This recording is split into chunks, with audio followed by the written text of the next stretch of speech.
What's up, heathens? How ya doing?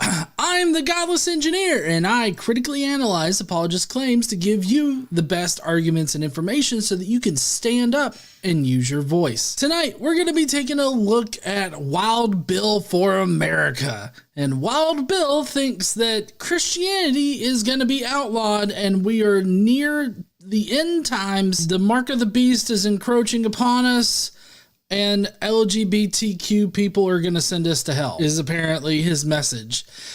So we're going to be fucking around and finding out about that. We also have some comments to go over. Brosifus is still not over his hangover from New Year's, so we'll have to see him next week. Other than that, we've just got Wild Bill on a motorcycle in Florida. Or no, wait, I think he's in Texas. Anyways, he's going to be telling us about how Christianity is going to be made illegal or some shit. I really don't know what the fuck he's talking about. But anyways, if you want to fuck around and find out exactly how all of this is going to be made possible, then please stay tuned. Now, if you guys are unaware, this is Wild Bill for America. I know he looks really sad right now, but don't worry. He's going to get his persecution hard on here in a minute. Wild Bill for America has had a YouTube channel for a long time. Typically, he posts short videos where he reminisces about being persecuted as a Christian, which has never happened in this country to him as far as like being a Christian and being persecuted. That hasn't happened. But he constantly likes to post about things. And just so that you guys know about this guy, he literally thinks that we should like rewrite the Constitution or something like that and install a Christian nationalist government. Like he wants a Christo-fascist sort of rule over the land. And so like anything other than that is an oppressive rule to him. It's an evil leader or whatever, or an evil king or something. He'll mention that in this video. But anyways, all right, Wild Bill for America, what the fuck you got for us there, bud?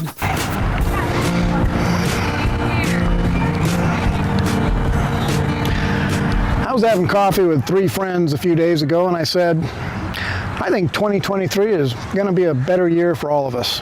Oh, awesome. I mean, I hope that every year is a better year, but you know, I've been proven wrong in the past. So, 2020 exists.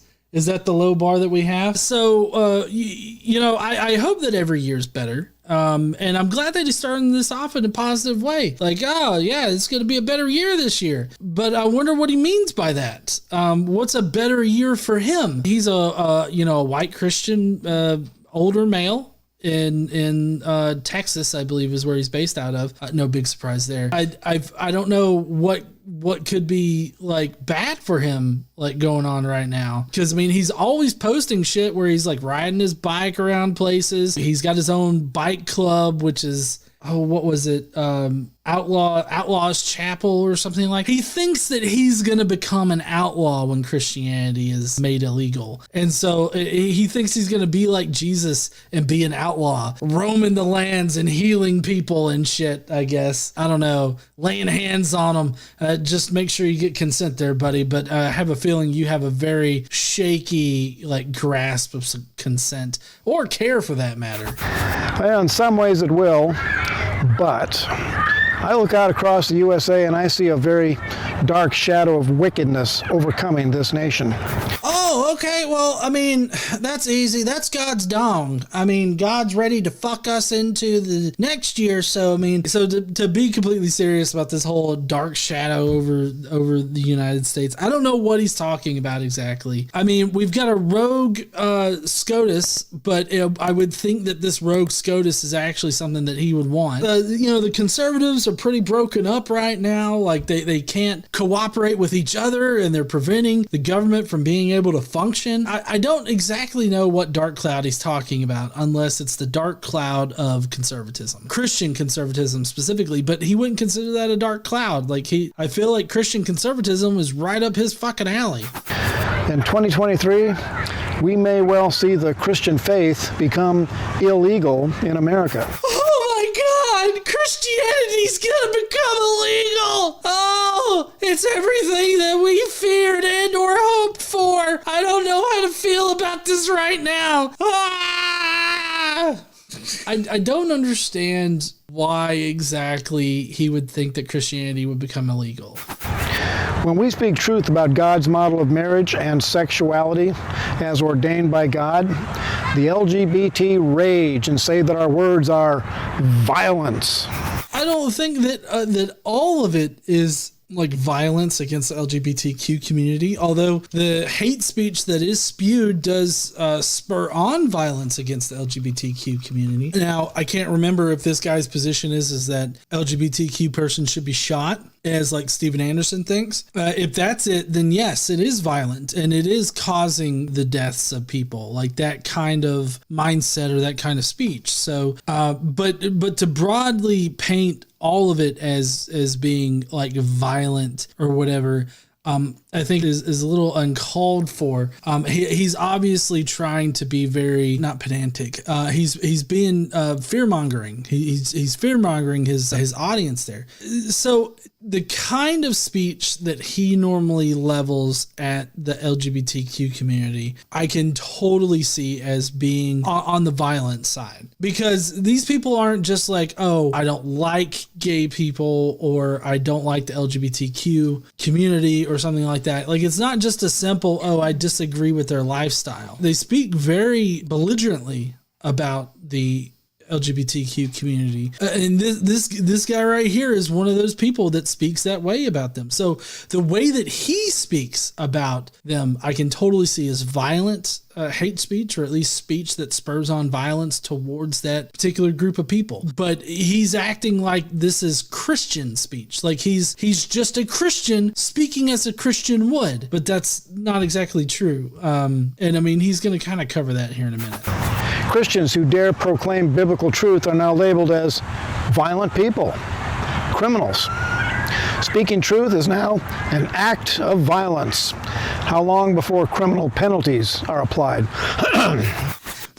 How long before criminal penalties are applied? The fuck are you talking about? Yeah, they have been saying this shit for years, hon. If you're calling for the violent removal of an entire group of people, or you're taking part in something that causes the violence being performed on a group of people, I feel like you probably should go to jail. You should be held responsible for your actions or your speech in that particular situation. And we have several court cases about not all speech is free speech. There's this idea that a lot of people push, I'm guessing this guy, of absolute free speech, where you could just say anything that you want to and you shouldn't be held accountable for what you say. But that's not how the American government works. That's not how our laws based around free speech work, because there are limitations to it. You can't just go around out there and just say whatever the fuck you want to. If you're doing something that does violate the law, you can be held accountable for that. Now, where can this possibly interact with the shit that he's spouting? Well, if he's going around and, you know, he's inciting people to do violence against one particular demographic, then he can be held accountable for that. But it's specifically if he's inciting this. Now, him just posting his shitty opinions on YouTube, that's not going to be illegal. He's not going to be, you know, arrested for that. Although I could see like it being used against him if anything were to come up, like if he were to do anything illegal, you know, it could be used to build a case to characterize him as somebody that would do those things. But that's still not preventing him from saying those things out loud. So, I mean, he's just basically persecution porning his entire audience. He's wanting to portray Christians as being this persecuted group, and it's because they want to be persecuted. And they are so not persecuted in the United States that they have to fabricate this stuff. They fabricate this idea of persecution because they're not being persecuted enough. If they were being persecuted, they probably wouldn't be making such a big fucking deal about it. I don't think they should be persecuted, but also I don't think that they should be given unfettered reign over the country to do however they please. They act like it's persecution to get them to follow the fucking law. Like, just imagine thinking that you're being persecuted by having to follow the law. And that's exactly what's going on with Wild Bill here. It's fucking crazy. There are rumblings across the land of pending legislation to seize children from parents who try to protect their children from drag queens and transgenderism. Good parenting is now considered child abuse. No, Bill, it's not that good parenting is. It's that there are people that are actively assaulting that group. If there are parents out there that want to take their children to a drag queen story hour or anything like that, they should be allowed to do it, because there's nothing weird or crazy that happens at a story hour or anything like that. But see, the thing is that because drag queens are simply allowed to exist, that violates his whole sensibility about society and stuff. And so he has to paint it as, oh, well, we're being persecuted because we don't want to take our children to a drag queen story hour. No, Bill, that's not what it is. It's that you ran into a drag queen story hour and, fucking threw your nuts in the drag queen's face and beat them up or something. Like, or any of the other actual real world situations where you have people just like Bill here that like show up to some event where drag queens are going to be with like guns, or they intrude upon the event and they just cause such a ruckus that the event has to be shut down. Like, these are the kinds of things that are happening.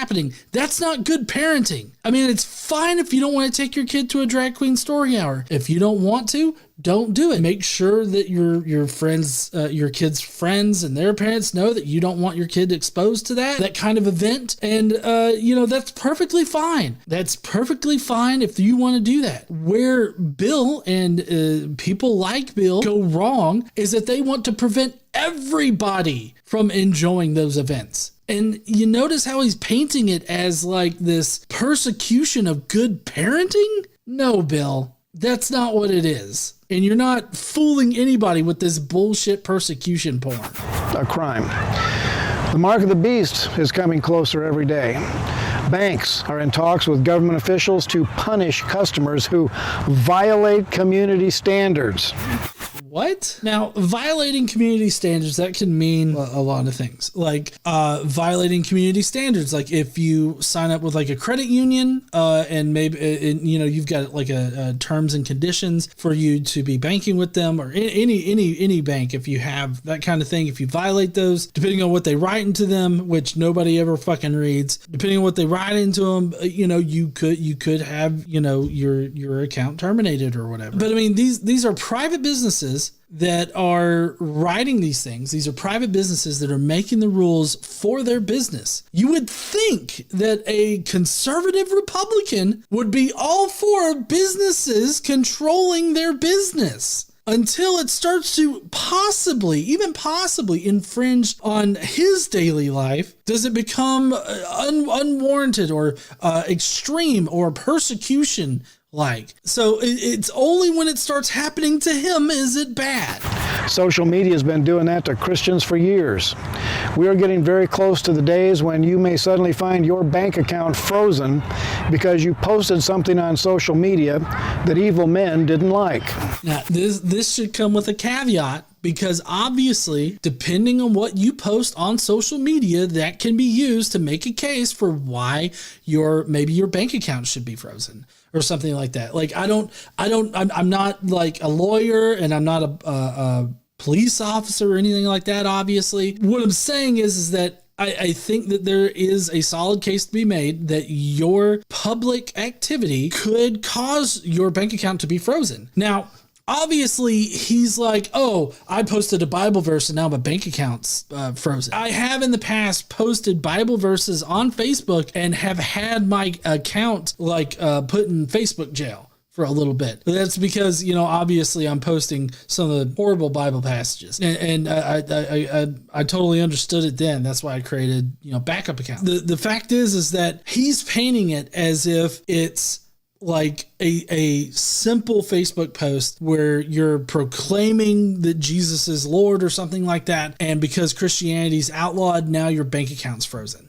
Something along those lines. I don't know exactly what he has in mind, but that's the feeling that I get from him. That's not going to happen. We have freedom of religion in this country, in the United States. That's the freedom to be a Christian or any other religion, and the freedom not to be those things. And so you're perfectly fine to post Bible verses and everything like that. But I mean, I will say that what you probably can't do is post that you're going to be going to so-and-so place to kill homosexuals. That's just not something that, one, you should be doing, two, you should be publicly posting about, or three, maybe you should have your account frozen if you're going to be doing that kind of shit. He's sitting there acting like it's just common things that are going to cause your bank account to get frozen, when in reality, it would have to be very specific things in order to get that to happen. He's acting like the Constitution doesn't exist, or the First Amendment doesn't exist, or that they won't exist in the future. And I just don't think that that's a real possibility. Yeah, that's right, honey. He is fucking stupid.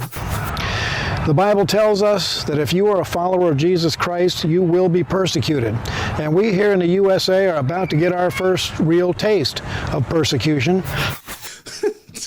I'm sorry, you're about to get your first real taste of persecution? The fuck are you talking about, Wild Bill? I have no idea what on earth this motherfucker could be referencing, because it's never going to be the case that Christianity is out. And you hear this from many fear-mongering people out there. We've covered them on the Skeptic Bible, Skeptic Mafia podcast. And, they say crazy shit like Christians are going to be lined up in the streets and shot by the LGBTQ community and shit like that. And it's just so fucking crazy to me that they're sitting there like, we're about to be persecuted, y'all, so y'all just wait for it, okay? But speaking of the mark of the beast, the mark of the beast is kind of a crazy thing, because I don't know what he thinks the mark of the beast is, but I honestly don't understand why they have this obsession with the mark of the beast. I mean, I know that it says in Revelation in the end of days, like something about the mark of the beast. They're gonna paint everything new that is made available or is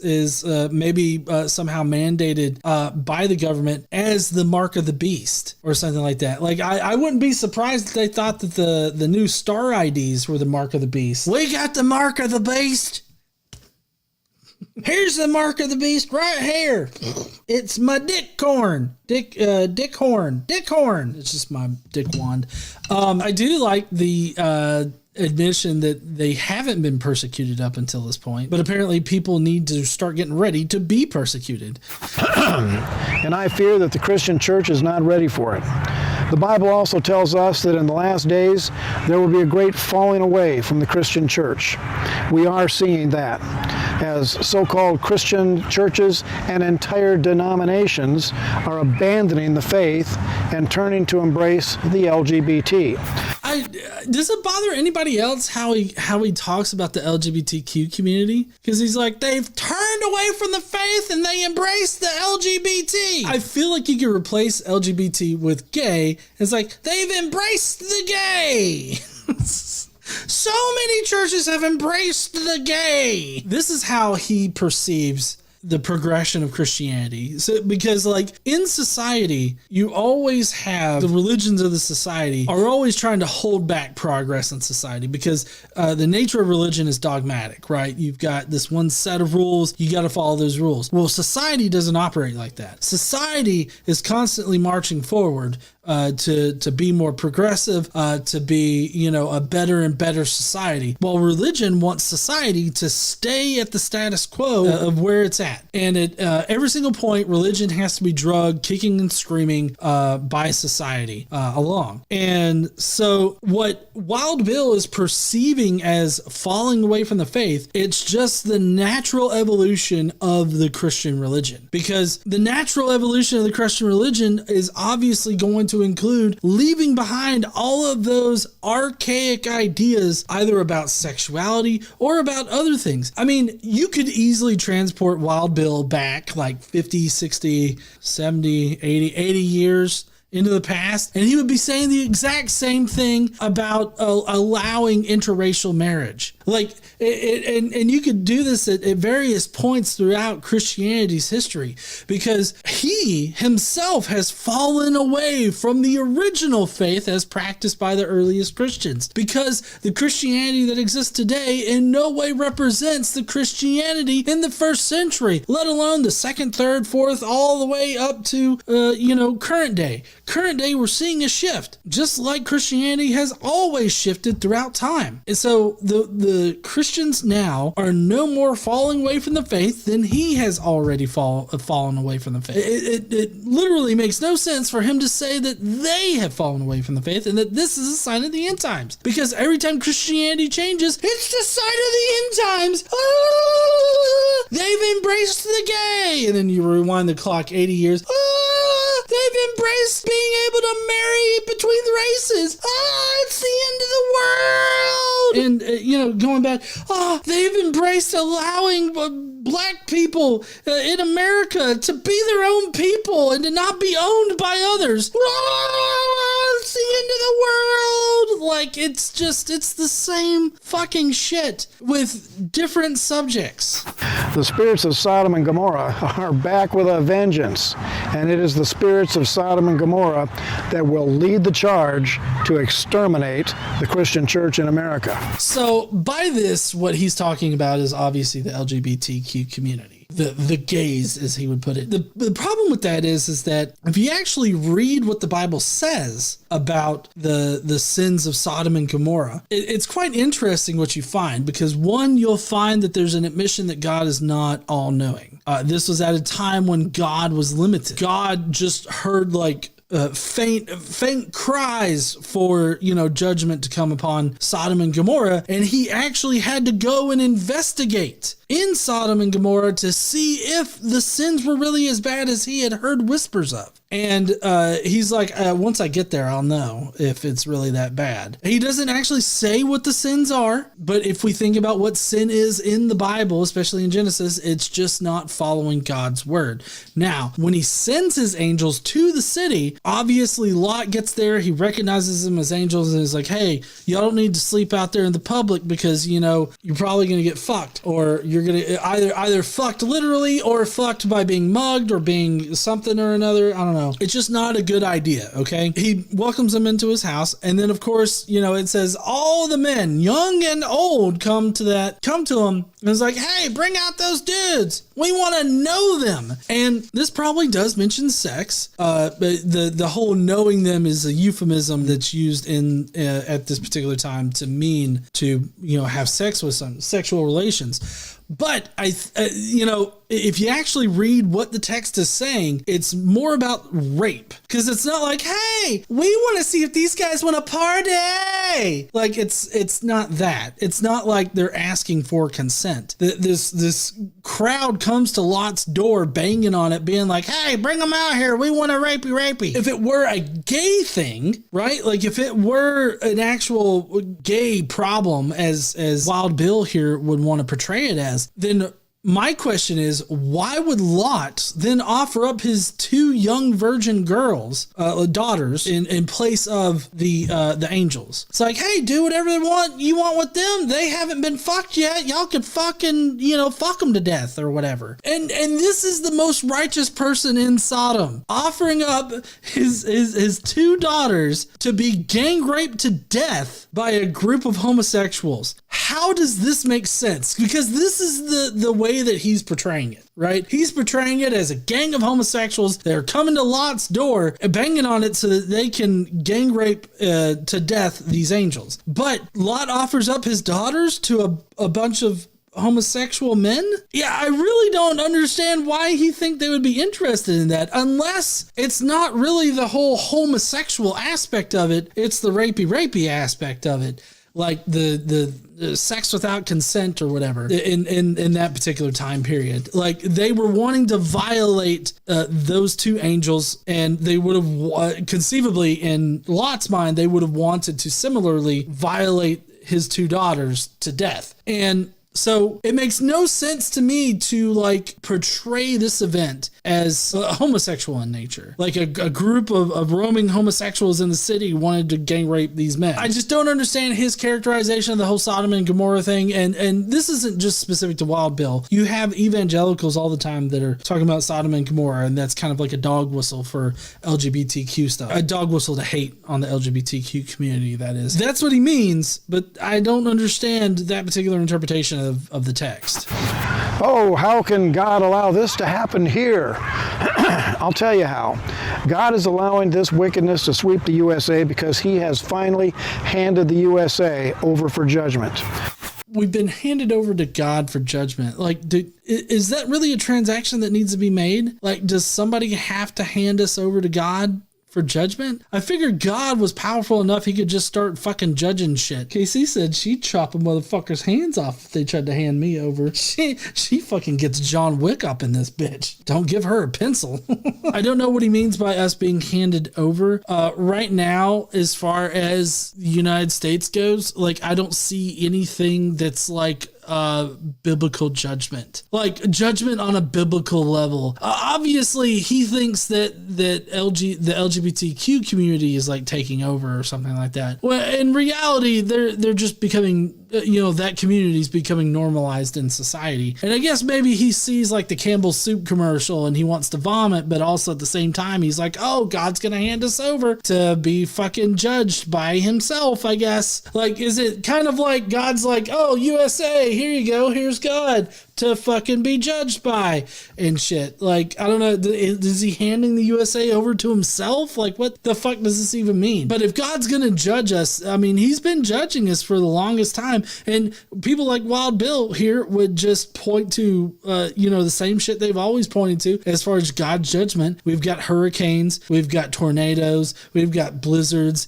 and all this other shit, and he would probably say that that's God's wrath, God's judgment for allowing the LGBTQ community to exist, for one, and for two, to become normalized in society, which essentially just makes them an LGBTQ hating bigot, is what Wild Bill is, which, I mean, I guess is fine because, people nowadays just see that and they're just like, oh, great, another fucking bigot. And he'll eventually fall away into obscurity, just like, his entire fringe sect of Christianity is gonna. Still, these people are out there right now and they're inciting others to like do horrible and violent things towards this community. I feel like it's really irresponsible to speak this way about the LGBTQ community. Now, does that mean that I think that he should be persecuted for this kind of speech? Do I think that he should be persecuted for posting this video up? No, he's using his free speech. He's not telling anybody to go and do anything necessarily, but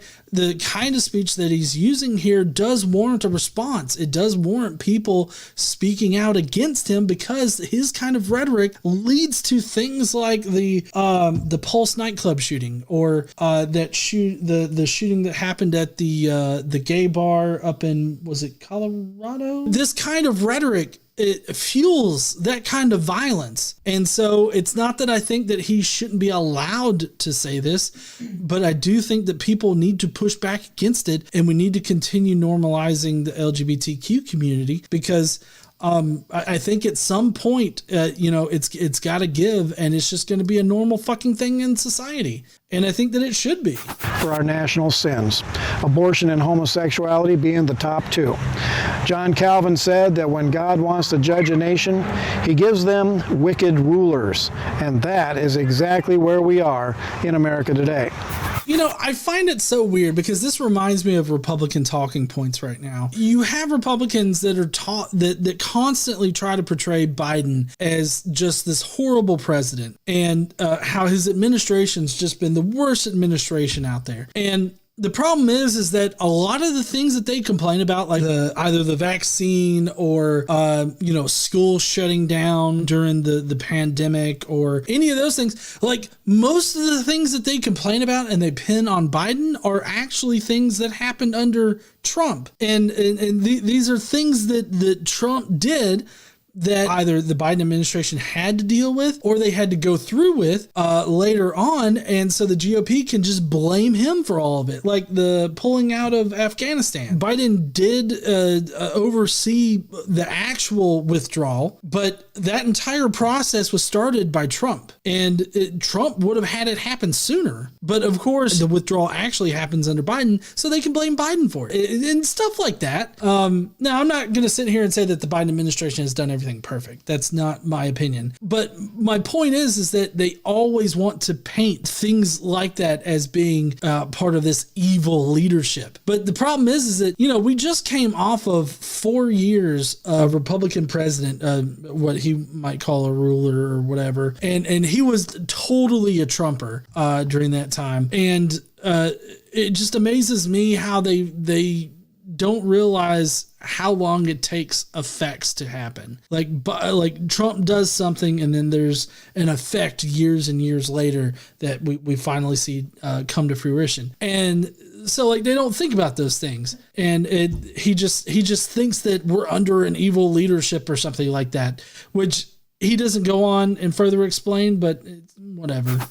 So, what are we to do? First, know this. It is an honor for God to have chosen you to be here for a time such as this. God is faithful, and no matter what comes, He will see us through to the end.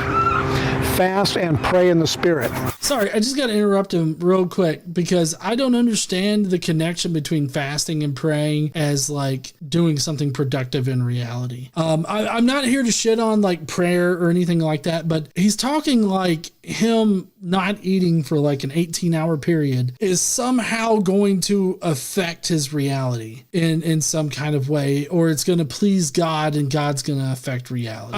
I don't understand that connection exactly. Like, I get that fasting is a major part of religion, a lot of religions out there, but I guess I've just never understood what not eating has to do with having an effect in reality. Because it's like, you know, when people are having problems or they see problems in society or something like that, I just don't understand what not eating has to do with, you know, solving some problem that you have. Like if somebody has like an issue with, you know, work or something like that, it's like, well, you just need to fast and pray about it. What is that going to do exactly? Like what is me not having lunch and not having breakfast? What kind of effect is that going to have on my work situation other than now I'm at work and I'm hungry and I'm angry about it? None, but it's symbolic of sacrifice and depriving yourself. Oh, it's symbolic of sacrifice. And you're depriving yourself. Deprivation. Yeah.